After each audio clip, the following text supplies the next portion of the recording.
గొప్ప గొప్ప ఉపన్యాసాలు చెప్పడం వేరు, ఆచరణలో అమలు చేయడం వేరు. తాజాగా మనం వాడే మొబైల్స్ కూడా అప్డేట్ అవుతున్నాయి. కానీ మన విద్యా వ్యవస్థ అదే బట్టి పట్టడం, మార్కులు, ర్యాంకులు చుట్టూ తిరుగుతూ ఉంది అంటూ తమిళనాడు ముఖ్యమంత్రి విజయ్ చెప్పుకొస్తున్నాడు.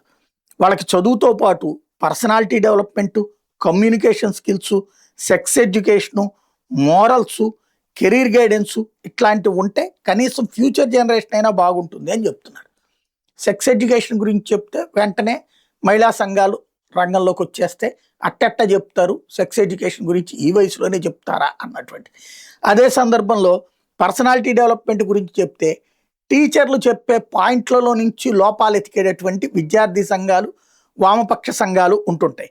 కమ్యూనికేషన్ స్కిల్స్ నేర్పించడం అనేది ప్రభుత్వం చేతిలో ఉంది, చెయ్యొచ్చు చక్కగా. అట్లాగే మోరల్స్ గురించి చెప్పేటప్పుడు కూడా ఇదే సమస్య. ఏది మోరల్ అంటే టీచర్ చెప్పేది మోరల్ కాదనేటటువంటి తల్లిదండ్రులు చెప్పేటటువంటి దానికి అనుగుణంగా ఉండకూడదు అన్నటువంటిది ఓ పక్కన వామపక్ష భావజాలికులు. ఇట్లా ఒక సంఘర్షణ కారణంగానే విద్యా వ్యవస్థలో మార్పులు కట్ అవుతున్నాయి.